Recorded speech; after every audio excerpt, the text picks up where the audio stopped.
Right, guys, I'm back. Bit of a different show this time. After a couple of weeks off, doing a preview, as I said before, for the Europa League final. I've got James and Mike here. How you doing, guys? Very well, thank you. How are you both? Doing all right. Thanks for having me on. Appreciate it. It's been a long time coming. Sorry it took so long. That's totally fine. You'll be sorry you actually kept asking.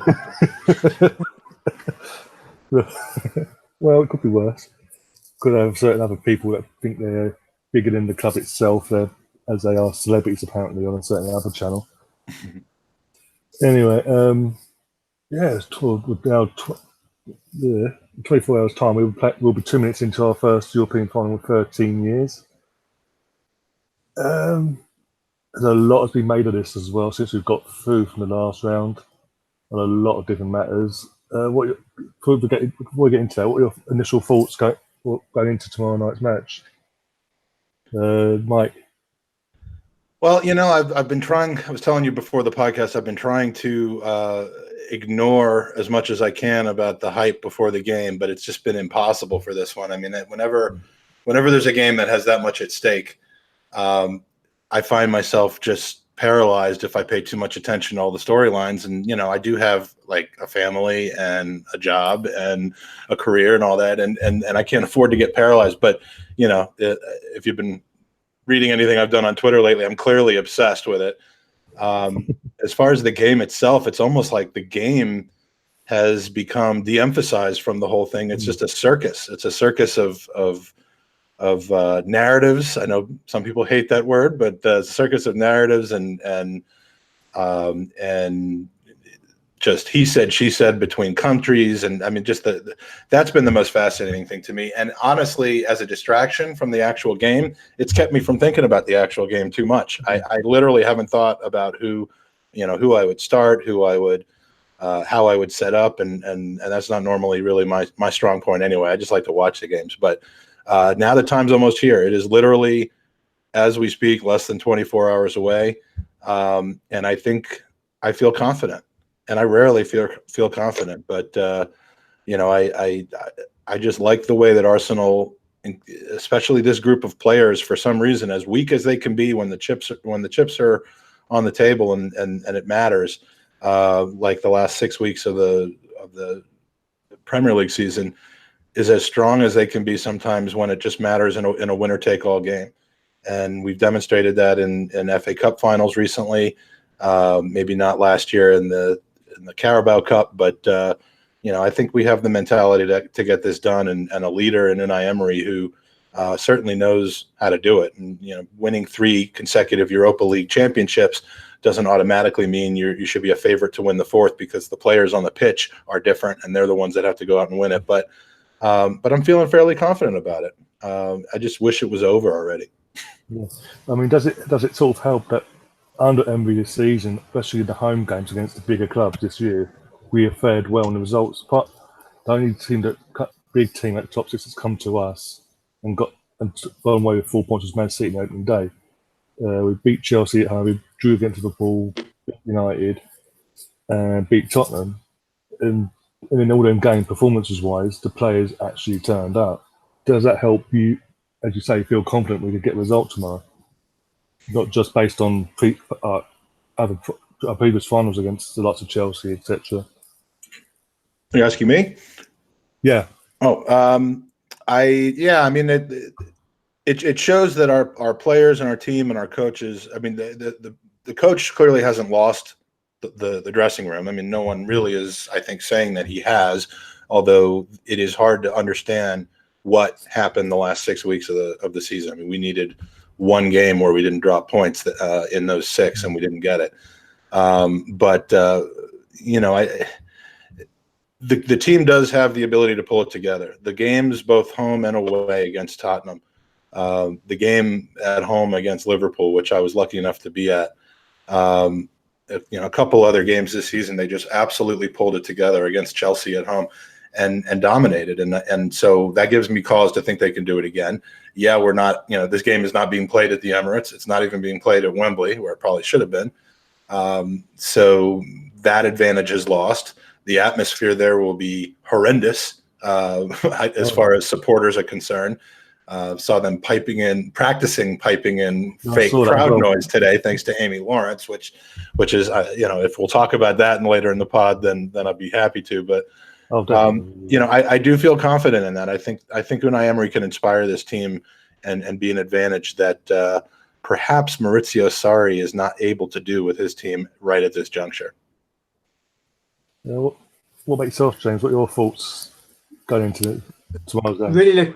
Really looking forward to it. As I've been saying for quite some time, and I've been fortunate enough to see the majority of Europa League home games this season at the Emirates. This is a great opportunity for the next generation to understand what it's like for Arsenal to win a European trophy. And you hope that the players on the pitch, when their careers are finished, that they can look back and say to themselves, I won a European trophy with Arsenal. Because, as you say, 13 years since our last European trophy, our record in European finals is not great. And we've got an opportunity tomorrow to write history. And you would think that under the tutelage of Unai Emery and the players being of good quality and realising that this chance won't come around again very often, that they'll take the opportunity. I know you've seen some Arsenal fans turn their nose up at the Europa League because it's not the Champions League, but it's still a fortified European, it's still an important European competition that we can win. It gives a route back to Champions League, and it would be great to go into the Champions League with a pedigree, having won a European competition, because I think that would help us in the long run. But you would think that they'll pull out all the stops and they'll really fight for it. I thought Mike made some great points about the tail end of the season where we tailed off. But if you think of the small details in certain games, like Aubameyang missing a penalty away to Spurs, losing at home to Crystal Palace, losing away to Wolves, it was all kind of like a domino effect. But tomorrow they've really got to put it right, whether it's in 90 minutes or 120 minutes, or even on penalties. This opportunity, we've got to take it with both hands, because the pressure isn't on Chelsea. Pressure's fully on us. Chelsea, not just because they've secured Champions League football, but they've also won European competitions as recently as 2012 and 2013. And in our case, our last European triumph was 1994. Yes, we reached the final in 95. And for the people lucky enough to remember what 1994 was, it was a very, very special night, and certainly one of the fondest memories that I have in all my time as an Arsenal fan. But tomorrow is an opportunity which is not going to come around very often, and we've got to take it with both hands. I am confident. I think that Emery will get the players in the right mindset. The players will realise they've got to take the opportunity with both hands. And I think we'll win within 90 minutes. My prediction is 2-1. I've seen a lot of Arsenal fans predicting 2-1, but I also don't think it's going to be a comprehensive victory. I think it could be a mistake from a defender. It could be a goal from an unlikely source, but be a game full of emotion. But we've got to take the initiative and go full pelt for it. Do you think, because there's clear mind games being played by Chelsea as well, do you think that's sort of helping Emery sort of spur the players on as well going into tomorrow? With things like the Petr Cech situation, or Kante, is he injured? It's 1 minute he's injured, then he's not, then he is, then he's not. It's all trying to play. And the way Emery's approaching it as well, the fact him and the squad went out there, was it Friday afternoon? Friday or Saturday, and they've took it more. It seems like they're taking it more serious than what Chelsea are. Because Chelsea have only just arrived there yesterday, I believe. Well, I don't think he'll be swayed by anything. Mike makes a great point about his 3 consecutive Europa League wins.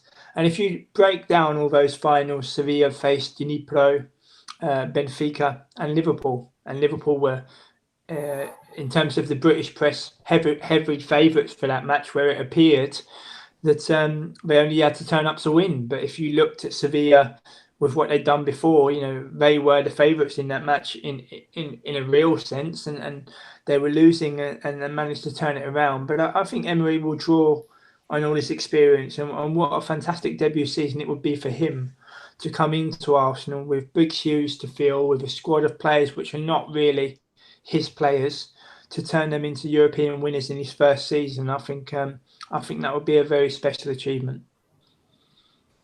I mean, on the Gooners podcast the other day, you had Alan Smith as your special guest on. Yeah, pretty special. Just a bit. Something that had in that time frame between '94 and '89 had a massive say in Arsenal's history at that time. A goal and an assist in '89, and the winning goal in the European Cup final. What's his thoughts? I didn't get to watch the whole show properly as of yet. I've been so busy. What was his sort of thoughts going as an ex-player in that situation?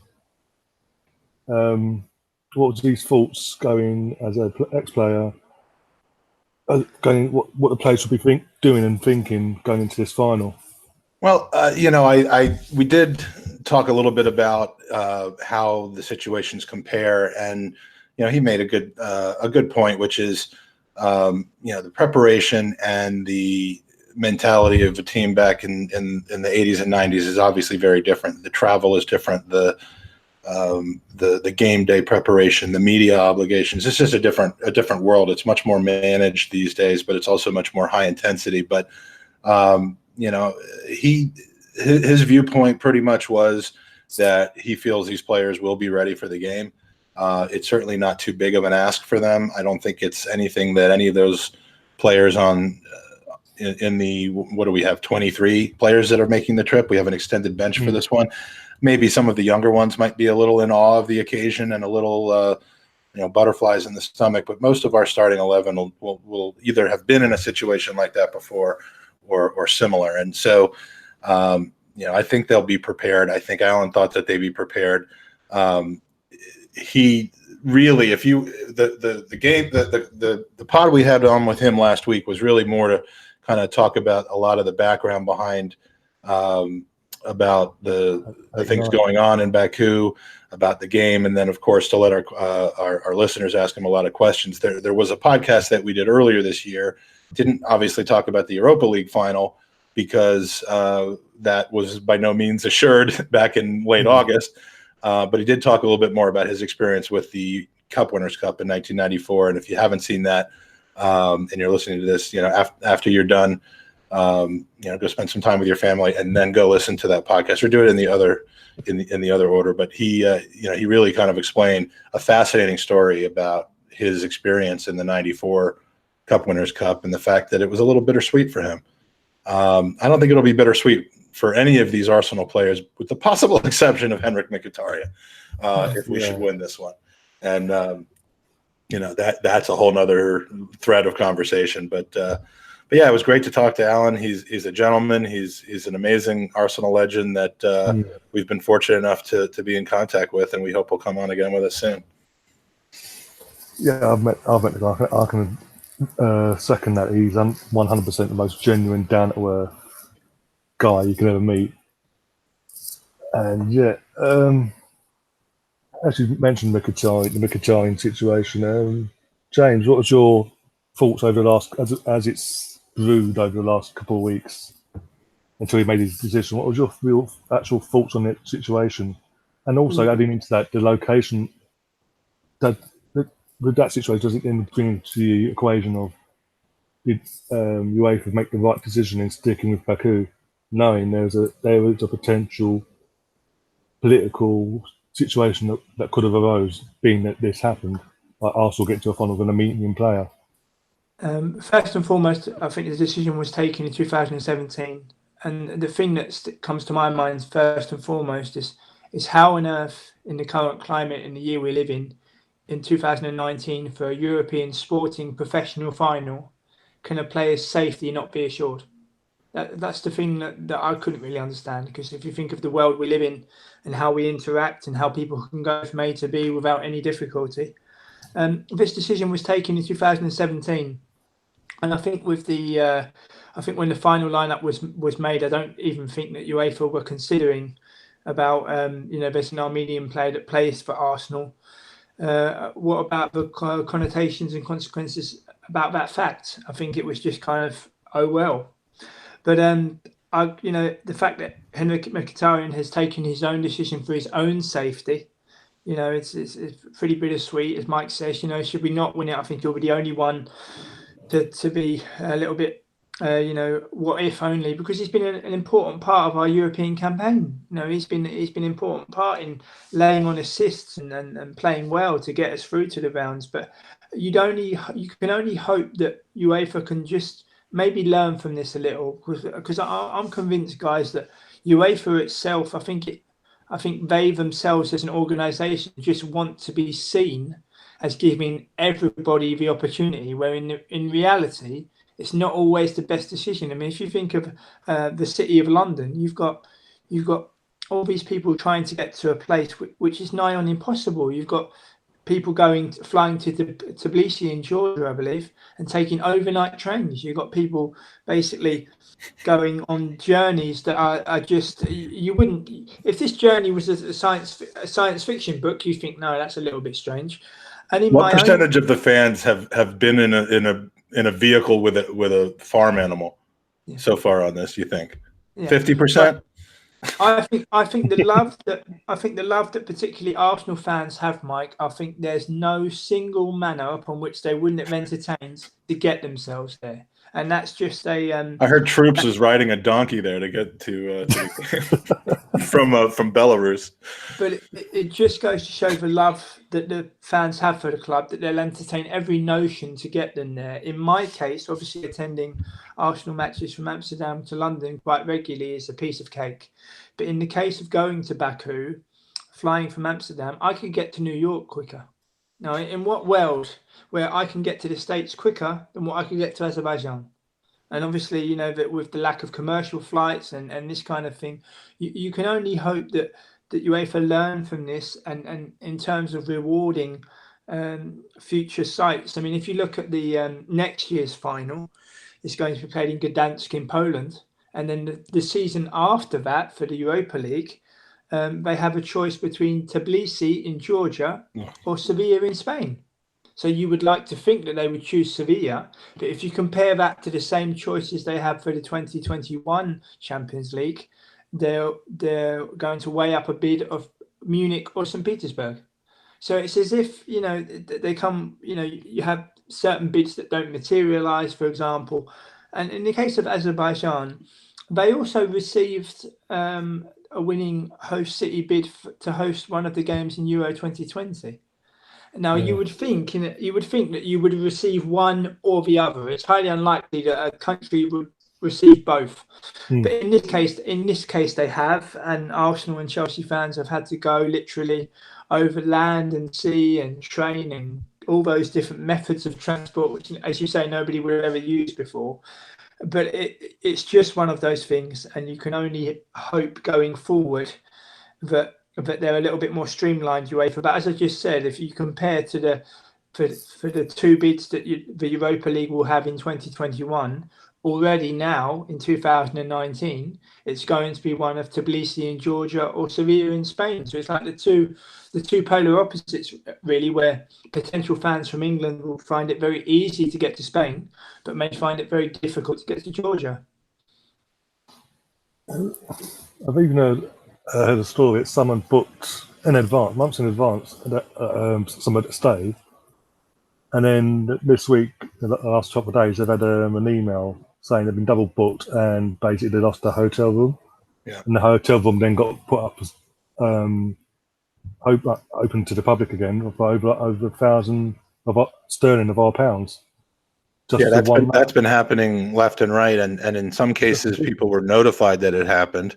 In other cases, they're finding out when they get there. I think Dee from Ireland, who travels all over the place to follow this team, and she just had that happen when she showed up to the hotel, which is just absolutely ridiculous. I mean, the level of shithousery goes well beyond just not letting Henrik Mkhitaryan, not letting, but making it pretty clear that he wouldn't be welcome there, even though they would allow him there. I mean, this has affected supporters in both ethnic and in logistical ways.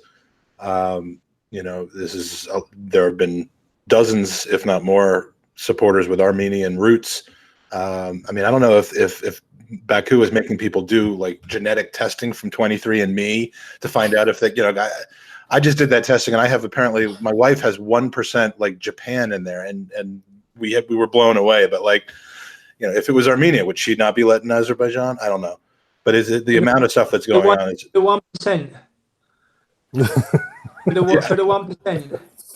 I have no idea where that came from, but yeah, I'm just saying, like, it seems like anyone who has ever had anything. I mean, anyone who's ever spoken to an Armenian. I mean, I have friends who are Armenian, and it's just absolutely ridiculous what they're doing. But it's affecting fans. It's affecting just everybody and the ability to get there. And I mean, the whole thing is a sham. It's just ridiculous, and it takes so much away from the actual game itself. If this game wasn't so crucial and so vital to one of the two teams, especially, I mean, if it was a battle between two teams that had already qualified for the Champions League through the league path, I mean, this game would be worth 0 to anybody. Yeah, just hitting on that. Do you think if hypothetically Arsenal and Chelsea had finished third and fourth respectively in the league, there would have been more chance of them both clubs boycotting this because of not just the Mkhitaryan situation, the ticket allocations, the prices of getting over there. There's no direct, apart from on Monday, over here, there's only one direct flight a week to there. And people have got to stay there then for the rest of the week and come back the following week if they want a direct flight back here. Do you think there would have been a chance of that happening then? I'd like to. I'm sorry, go ahead, James. I don't think so, no, because I think should you not participate in UEFA competition, you can be penalised the same way if you qualify for a European competition. If your licence is not properly in order in terms of gaining a professional licence, you don't gain entry into UEFA competition. Like, for example, KB Mechelen in Belgium, they're subject to match fixing allegations, and they won their Belgian Cup, and you would think that they would play in the Europa League group stage. But due to the allegations of match fixing, their place is somewhat far from assured. And I don't think, I think the hypothetical situation you give, Ryan, I think UEFA would dish out, would penalise clubs maybe, or clubs would be wary of potential punishments for failing to not play in European competition, especially a final.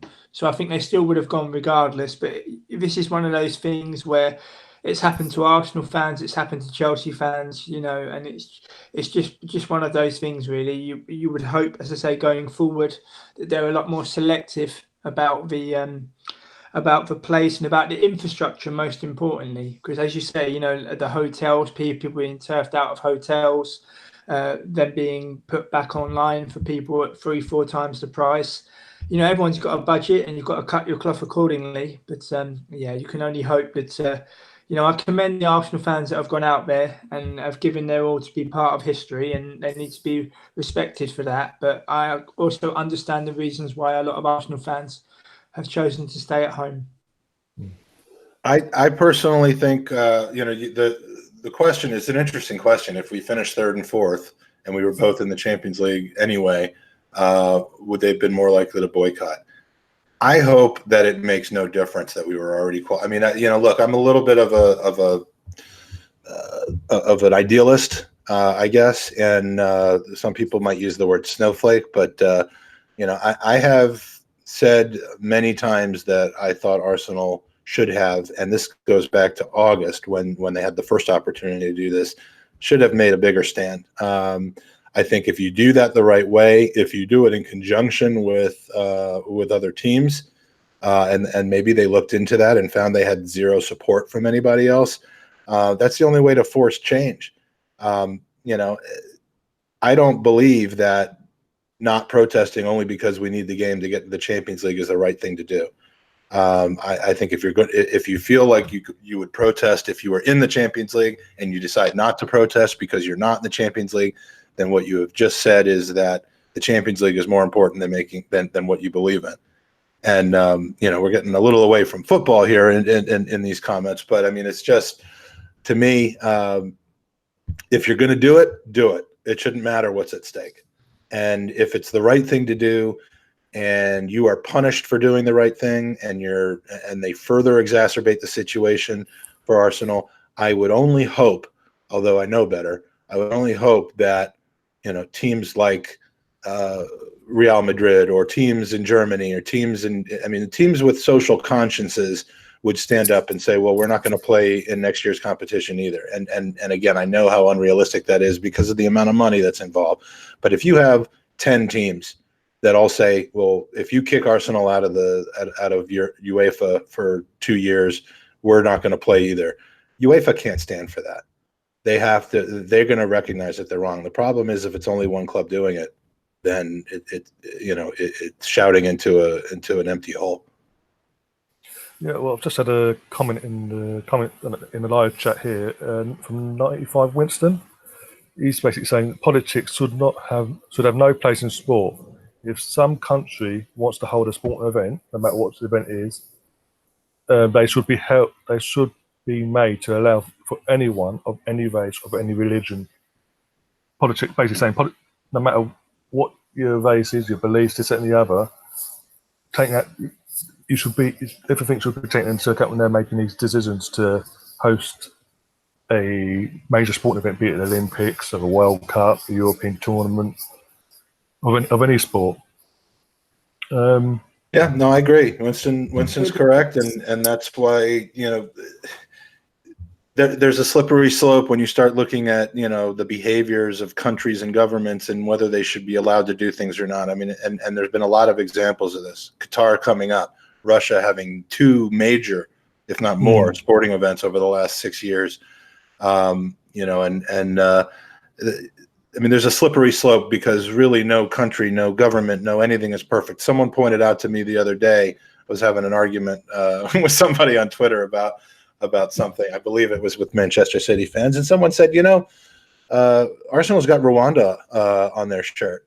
And, there's been horrible genocides in Rwanda. And I'm not a student of Rwandan history, but I tried to do a little bit of research after getting that comment. And there's some controversy there about the local government and their suppressions and their human rights. So, there's almost a thread of connection between every team and every government and things that are not ideal. So it is a bit of a slippery slope. This is not. Azerbaijan has clearly said you are not welcome here to a group of people, and just to their dismay, the one team that has an Armenian that I'm aware of that's in the competition that is there got to the final, and now they've had to deal with this, and they've done their best to just basically hold their ears and say, we're not listening, we don't care. Well, also, just for James, as you say that, hypotheticals, if an Armenian team had been in this competition and if the Hoko Crank got to this final, how do you even deal with that then? Because then you've got a whole squad of whole club plus their fans that want to come see in the final, but they won't be able to. It's like when this was made in 2017, even though it's like a season in advance technically, because when we dropped into the Europa League and all that, you still got to take them sort of things into account. Yeah. Another thing that hasn't been taken into account though was the ticket allocation. Sorry, James, go on.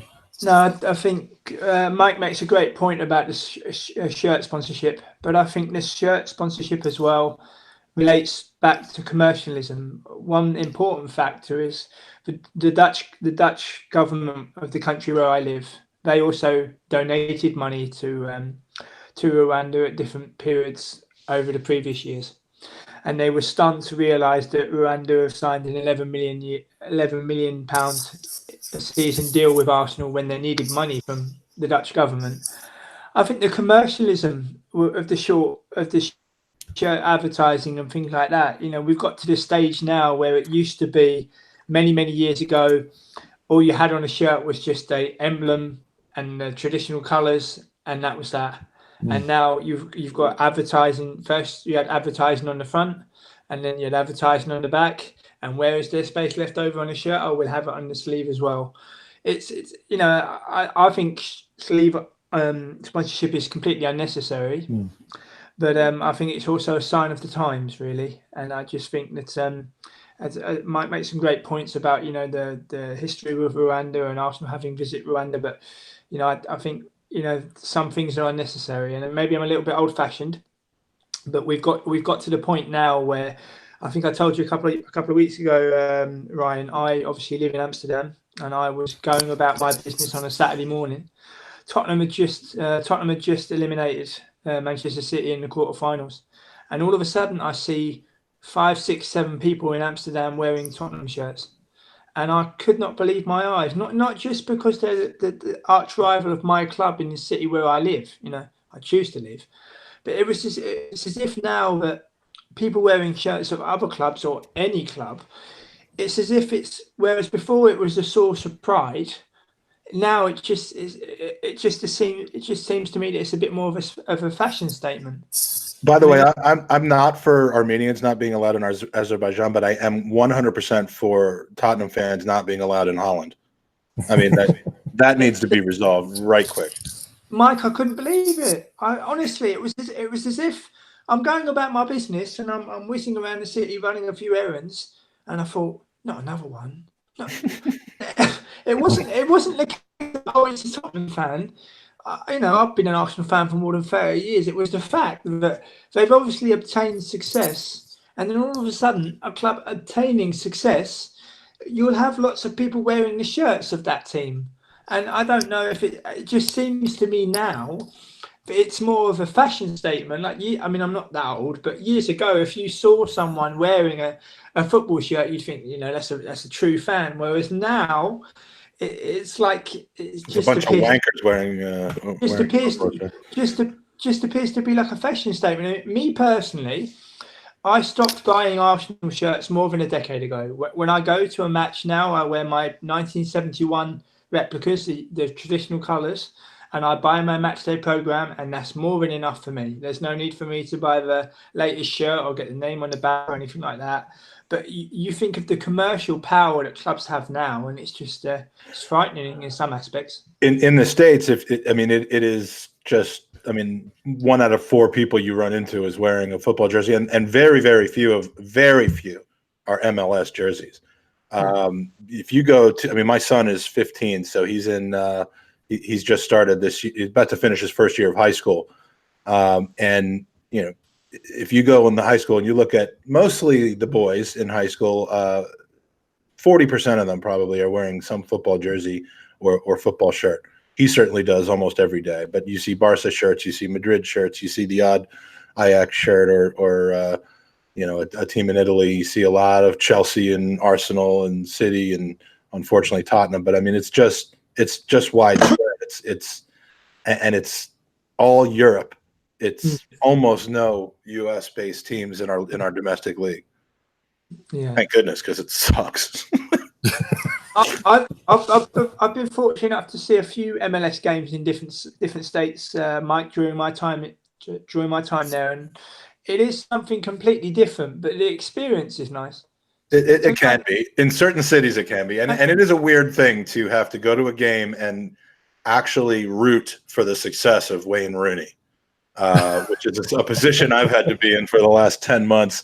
I will say he's won me over quite a bit with his work, with his work rate, and how he's transformed the team he's joined. But I just can't believe that I won't get his shirt. I won't chant his name, but God damn it, if he hasn't turned around the local team that it's the one local team I can take my son to games on. We can't fly over to London all the time. No. Yeah, that was weird when he signed for the club. But I put him through the ringer. I didn't fall in love with him right away, and I will never fall in love with him. But he's still got something in the tank, considering he's playing in a league that essentially plays at a mid-table League One level. But I've also seen DC United when I was in Washington in 2016. And it was at the old stadium, which hosted. That's a horrible place, and it's gone, waiting to be destroyed now. The new place is fantastic. Yeah, I was at the old stadium in 2016 when they lost, I think, 2-0 at home to New York City, who had David Pirlo playing for them. Yeah, I think I was at that game too. Were you worried that the stadium was going to actually fall down? That stadium is only maybe 50 years old, and I swear it's in worse condition than some of those, like 140-year-old football stadiums in London. I mean, it's crumbling, literally crumbling. But I think we're a little off topic here. Sorry. Yeah, no, I was just following on. When I was there, one thing that shocked me was it was also a stadium used in the '94 World Cup. Yes. Yeah, it was, because at that time the stadium, I mean, it's where the Washington Redskins played, the NFL team. It's where DC United played from their inception. And the new stadium for the for the American football team had not been built yet. It wasn't built until 97, 98, which is called FedEx Field, which is actually hosting the Arsenal Real Madrid game in July this summer. Among others. But so that's an 85,000 seat monstrous stadium that is a pain in the ass to get to. RFK is a little bit more centrally located, a little bit more history, and it was the only Washington locale able to hold a game in the World Cup. I don't remember who played there, and I was in university at the time, but yeah, RFK, I mean, it was only partially shitty back then. Now it's just a piece of garbage. Drove past it the other day. I couldn't believe it was still standing. Fair enough. So Europa League. How about that Europa League? Yeah, Europa League finals. The ticket allocation as well. Obviously, once eventually Chelsea did get through, it was confirmed that we're going to be getting 6,000 tickets per club, so 12,000 overall over a nearly 70,000 capacity stadium. And as we've alluded to earlier, Amy Lawrence, who's out there, has put a video out on social media where literally it's empty at the moment, and they're pumping in crowd music into the stadium. That's how. If you haven't seen that, go check, follow at Amy Lawrence 71. I'll put a link to her Twitter into the description afterwards. It is nothing other than that. It couldn't be mistaken for anything else. She's standing in a completely empty stadium as a member of the media, and it sounds like the 89th minute of a game that's going into extra time, and unless someone scores a game-winning goal at the end. I mean, it's that loud. There's like whistling, there's intermittent screaming. It's absolutely ridiculous, and there's no one there. So prepare to hear a great atmosphere tomorrow and see a shit atmosphere. Be a loud atmosphere with next to no one there. No one at all. Just like tomorrow. Unless you're a few hundred of the Chelsea fans and that, but a couple, 2,500, 3,000 Arsenal fans. The rest is could be either empty or have a few YouTubers in there that have no connection to the club because of sponsorships. Didn't you have some of them on with you recently, or did I read that wrong? I don't know. You've made those comments. I've take it back. Oh yeah, I think a couple of days ago I mentioned. Yeah, it was early on. Yeah, because I can't remember what it was. I was responding to someone, and I was basically saying, "Yeah, oh, it's okay." I'm actually going to text. I'm going to text a few of those guys and have them shout out specific things, because I am almost positive if they can do it when they're not pumping in the fake crowd noise, we'll be able to hear it on television. Yeah, definitely. We'll be able to hear one person shouting out like a message that I've sent them to say. It'll be like some secret code or something, but. Oh, dear. So, team-wise, obviously we've been massive things made about the Petr Cech situation. Personally, before that's come out, I said we go with the strongest team for this final, no matter who we played with, Frankfurt or Chelsea, play the strongest team available, which would be, for me, be Leno in goal, three centre-backs, the wing-backs, Torreira, Xhaka, Ramsey would have been available, or had Ramsey there instead, and then Ozil, Laka, and Aubameyang going as our attacking front. James, have people overreacted too much to Petr Cech sorting out his own future and having it come out as the way it did? Are they overreacting? I think some are. I think I've seen some things on my timeline on Twitter that have been a little bit too much. That I think that's people not being able to express themselves properly. Perhaps I don't know, but the fact remains is that Arsenal must win this game, not just for Champions League participation, but it's a great opportunity to show the next generation that we can win in Europe. Big clubs win in Europe. Big clubs win in Europe, and we've got an opportunity to prove that tomorrow night. if you go back into the history of this competition and the Champions League as to the teams that actually have won it and be proud of the fact they've won it, this is an opportunity for us. Our record in European finals is quite poor. 1980 losing, 2000 losing, 2006 losing, 95 losing. We've got to play our best team. I fully agree. I would play Leno. I know people say about Czech's experience and things like that, and the sentimentality of his last game. But the fact remains, history is not going to say in 10 or 15 years' time, Europa League final, Czech played his last professional game. The history books are going to say, our Europa League final 2018-19, Arsenal either won or they didn't. So we've got to do what's right for us. We've got to win the game. I would play Leno. I wouldn't stick to sentiment too much because the most important thing is that we win.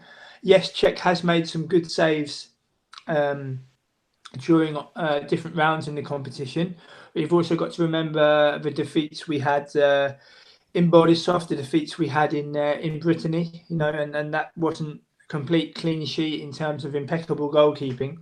So we've just got to do what's right for us, play our best team, and fight to the end and be tactically proactive. And that's why I'm pleased we've got Unai Emery, because I'm certain that he would change the system, bring on a sub, do something in order to win us the game. And I think we've got to be confident. We've got to go for it. And fingers crossed we can play our best team. What yourself, Mike? Well, as far as Petr Cech is concerned, I had a bit of a reaction to it, and the reason I'm not certainly angry, I'm not at all angry at Petr Cech over this. He had nothing to do, as far as I can tell, with any information that leaked out. I think Chelsea had everything to do with it, and it's part of the mind games that they've been playing. They have done a number of things, as you mentioned earlier, but I do believe that with that information out there, and the complexities involved and the specific opponent that we're playing, I worry about the subconscious elements of it. I mean, there are a few people, there are a few people that you could question their professionalism in this game. I would say Alexis Sanchez is one of them, to where once you knew he was, thinking about being off the team, I wouldn't have played him, and I would have kicked him right out the door. And I think that history has shown us that was the right move and probably should have been made earlier. But I've had my mind completely changed on Aaron Ramsey, in the sense that not that it, that it wasn't it's an awful thing that he left on a free, but I didn't believe that he could possibly play the role that he ended up playing this season, and he's shown us this by how much we suffered in the Premier League after he got hurt. While knowing that he was 1 foot out the door to Juventus, and he proved me wrong and showed me that you can be a professional. You can have your eyes someplace else, but also for the 90 minutes, have your eyes right in front of you. And Petr Cech is just like that as well. There is nothing he would not do to win a game for the club that he is wearing the colors of at that moment. So I don't believe for a second that he's compromised in that regards. However, the subconscious is a pretty powerful thing. And when you know that if you make a mistake, people are going to question whether you were doing it on purpose, as unrealistic and ridiculous as that is, that can affect you. If you know that everybody knows that you're staring at 11 players who you most likely are going to be involved in personnel decisions on within the next few weeks, it cannot help but affect your performance. So it isn't, he's going to turn around and whip the ball into his own net, or, fail to go in for a 50-50 challenge. None of that stuff is going to happen. But subconsciously, I think these things weigh on you. And it's just, I think Chelsea, sent that information out there. I suspect they sent that information out there for that exact reason. And it's for that exact reason that I think, I would make the change to Leno. Obviously, Leno puts us in a better position to win, but I was in favor of Cech starting this game. I was in favor of him finishing what he started, just like I was in favor of, I think Fabianski. It was in the FA Cup that we won, even though he by that point was not our number one. Szczesny was, I think, if I'm getting the years right. So I do think it would have made sense to work to finish it off with him, but I don't like the subconscious. I think the change should be made. There's really no precedent to worry about because he is your better goaltender. He is not going to be with the team beyond this. I think the team can do a number of things to celebrate his professionalism over the last 3 years that he's played for the team, and override any insult that there might be to having him on the bench for this game. That said, Emery will start Czech. Czech will play the game, and I don't think, I just hope for his sake and for all of ours that he doesn't make a good-natured mistake, because it is going to be absolutely crushed by people and maximized and blown way out of proportion if he does. Well, you know what our fan base is like, especially. He threw the ball directly to Cesc Fabregas, I think last year, and while out of position and gave up a goal against Chelsea. God forbid something like that happens in this game. There's going to be a riot. Exactly, and I wouldn't put him in that position. Especially, it's well known how our fan base is so reactionary. Even if it could be early on in the game, a mistake that goes 1-up. Say we go 1-0 up, mistake gets them back in the game 1-1, but we're going to win it. Our fan base are still digging. Even if we win, they'll still go and dig him out. It's absolutely ridiculous. The guys, as you say, he's a professional. If he does play, it will be his last ever game. And yeah, he's got a job going back where, let's be realistic, he got a career he never even wanted to do in the first place. He was forced out. If you think about it, he wanted to stay in London, and we were just happened to be at the time looking for a goalkeeper of his ilk. And yeah, along the way, he's made mistakes along the way, but it's human. It's like, would you start him? I make mistakes. No, I've always said since we got through into the final, before Chelsea got through, I'd have played them and play our strong, because the season's over. Would have been over by then, and you play your strongest team possible. And what I look back to is when the FA Cup 2002, Richard White, right, they played in goal for Arsenal from the third round to the semi-final, made no mistakes, no errors, absolutely perfect. Come to the final against Chelsea, he was dropped in the final on the day itself for David Seaman. So we have got history of doing things like that. I mean, not in recent history, but recent enough. I wouldn't be too surprised. But again, even if he does play, fine. I'll get behind him. Czech is going to play. I mean, there is zero doubt in my mind that he's going to be the starter. If that team sheet comes out and Leno's the starter, that would be the single most surprising thing I will have seen regarding the Arsenal squad, put together. There's no way that he's not going to start. It's just I pray for him that he can either get a clean sheet or just not have it come down to something he does. Yeah. Going by that, then, what will be your individual starting 11s for tomorrow going into it? James, yourself? The starting lineup that you gave, I would go along with that, because obviously having seen Arsenal firsthand in the Europa League this season, the width that Kolasinac has given at times has been a great outlet. The same with Maitland-Niles, especially in the home leg against Rennes, when he was pumped up and really concentrated to win back the ball and to time his tackles well. And I think the front three, they've got to be the front three really go on to win us this game.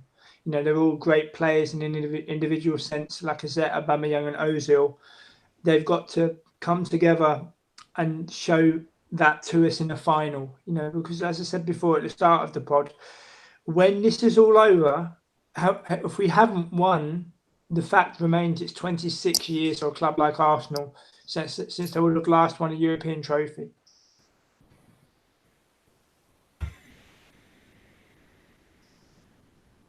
I think you might have. Those are great last words to say before passing away. I mean, it's been nice to know you, James. We've got a tremendous opportunity, and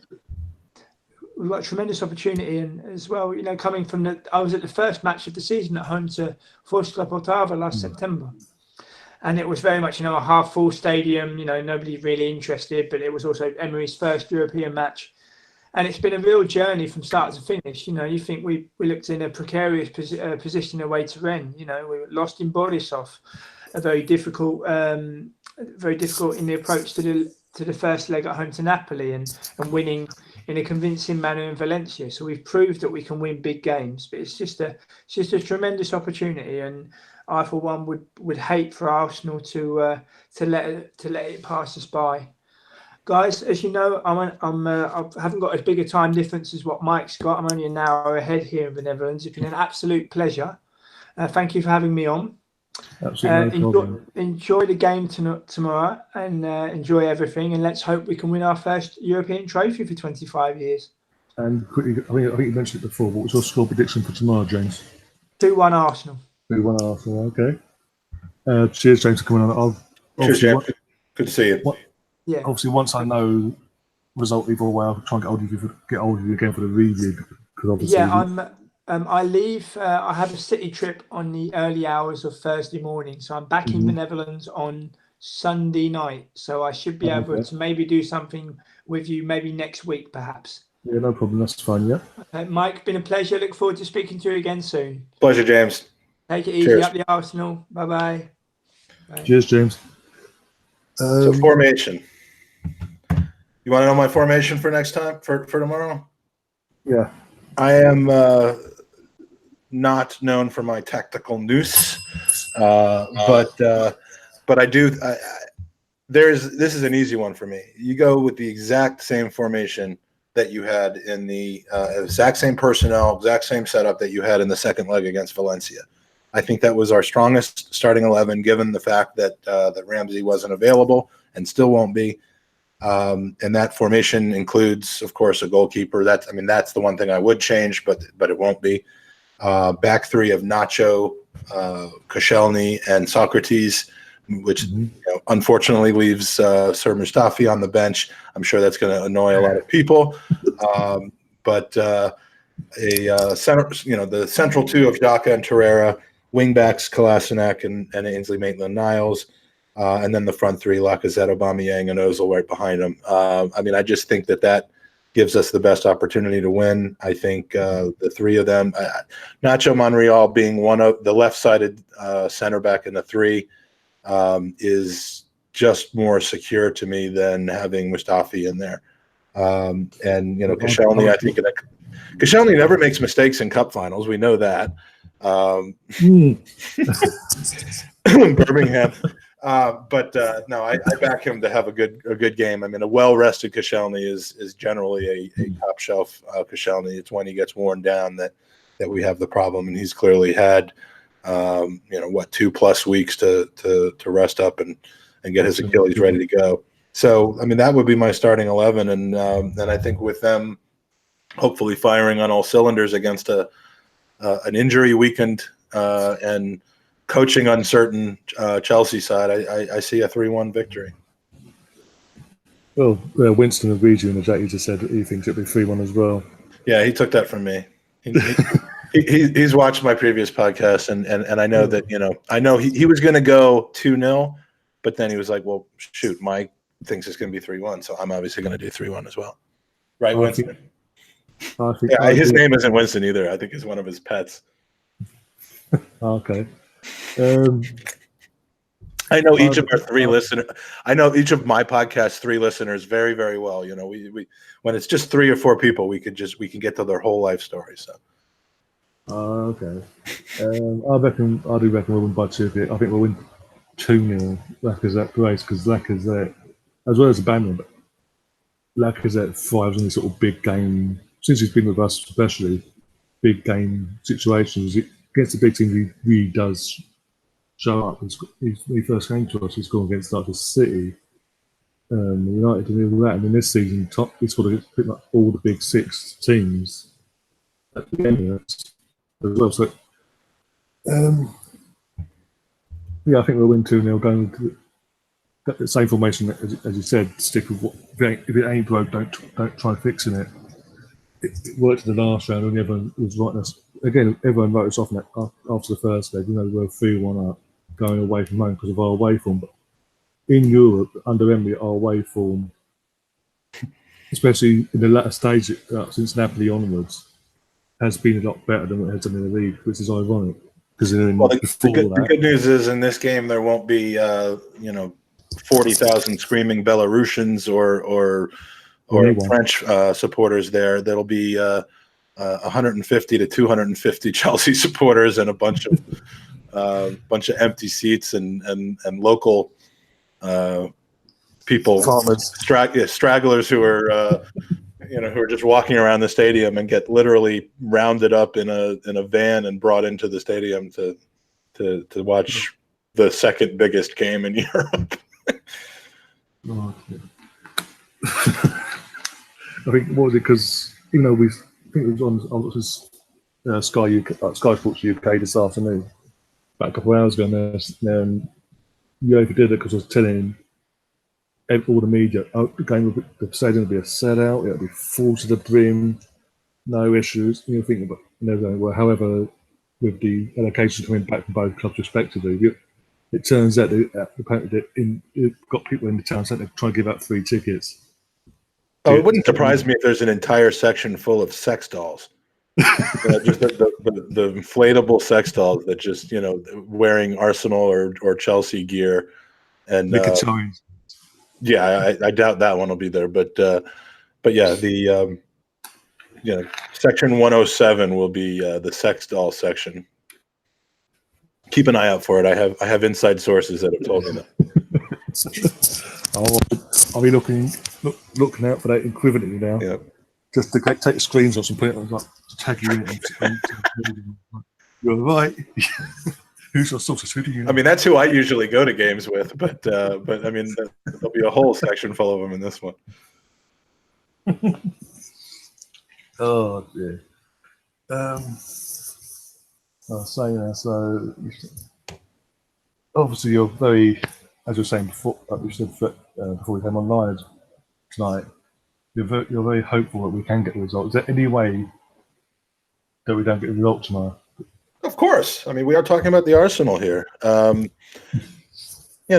Usually when you think things are a slam dunk, they're not. And when you think things are impossible, at times we shock and surprise. I mean, the Chelsea FA Cup final, I had absolutely no thought that we were going to win that game, especially given the fact that I think our two starting center backs were out in that game. And we had to start a Per Mertesacker who hadn't played a game, I think, all season, right, and came through like an absolute monster with him and Holding. So, I mean, there was an international break in November, I think, at the beginning of last season, where we went into the international break with just a pathetic loss against Manchester City, although there was an offside goal. 2 weeks later, on the other side of the international break, we had a game against Spurs, which we just thumped them. I think we had an offside goal in that one, so I've stopped thinking that anything obvious is going to happen when it comes to Arsenal. So we could certainly show up and not show up, if you know what I'm saying.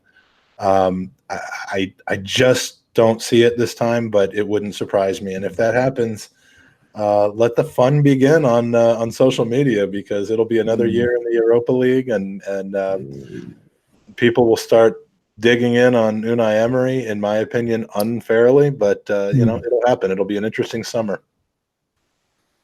It'll be about 6 weeks of pain between that game and when the boys come to my neck of the woods to play 2 weeks of football.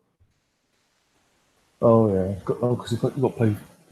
What, 3 games over in the States, haven't we? There's 4 actually. Yeah, there's a game against the Colorado MLS side that Kroenke owns, and then LA, Charlotte, and DC. It ends in my hometown.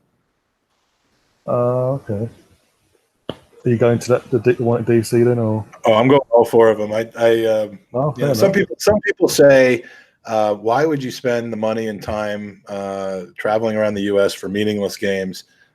You could spend the same amount of money going to London and go to games. And, what they miss is the fact that these games in the summer, and I'm saying this to anybody who might be watching or listening to this, over in England or let's say Amsterdam or someplace else, but it's the day before, the day of, and the night after the game that is the reason to go to those games. The 2 hours on the pitch is a sideshow.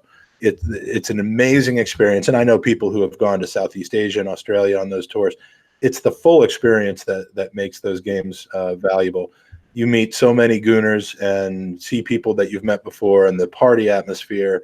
It's just unlike anything. The visit to the States in 2014 and then the visit to California in 2016 were just absolutely monstrously fun times, and this summer will be no different. So yeah, I get FOMO, fear of missing out, if I don't go to things like this. So I'll be there,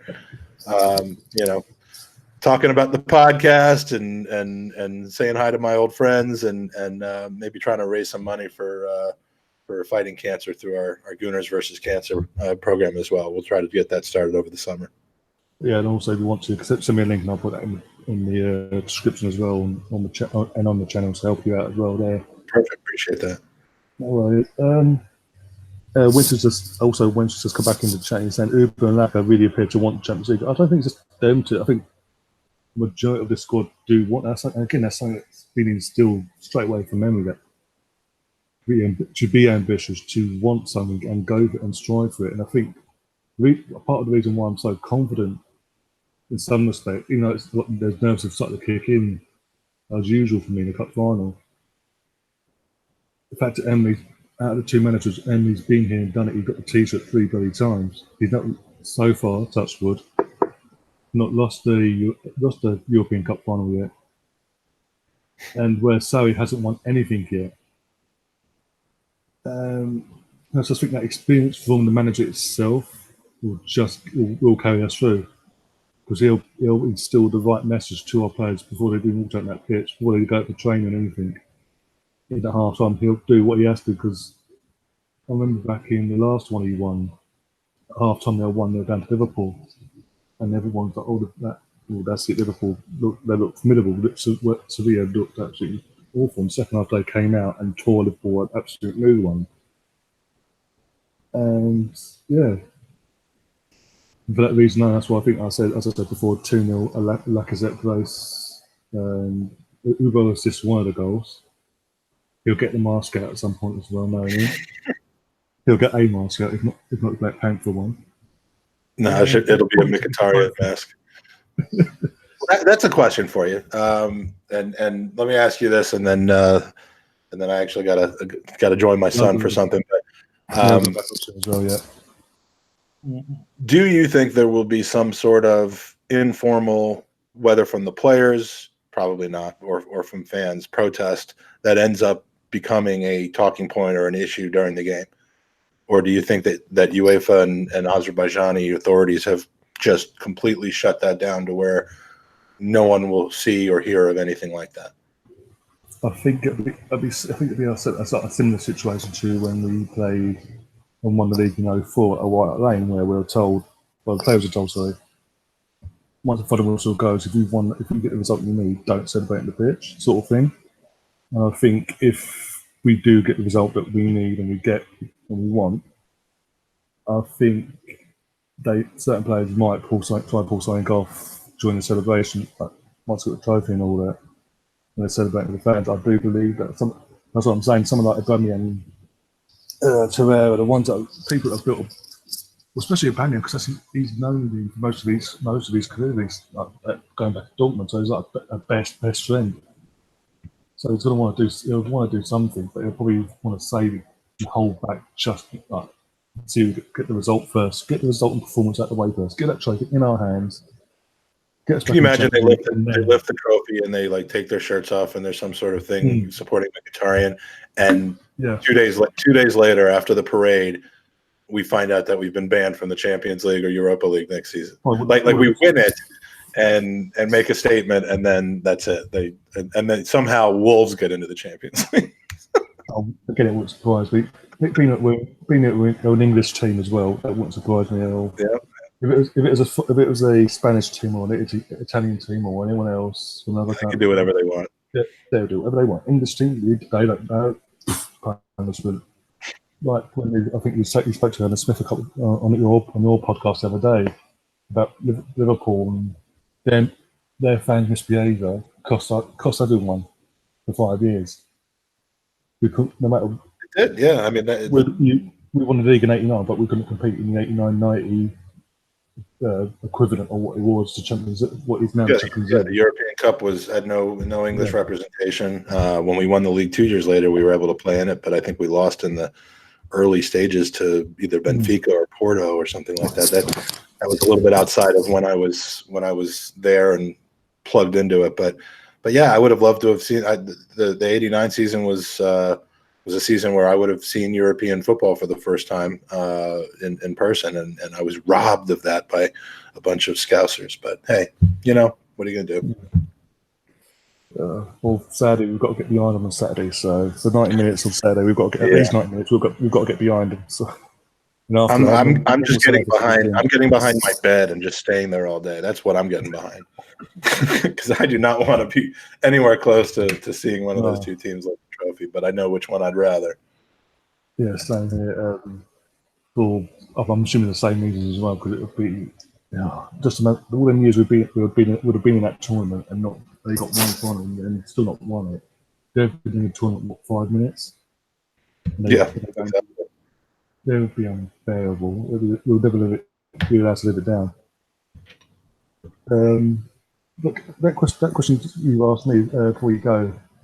Do you think that players or the club will do anything in sort of protest to support Mkhitaryan?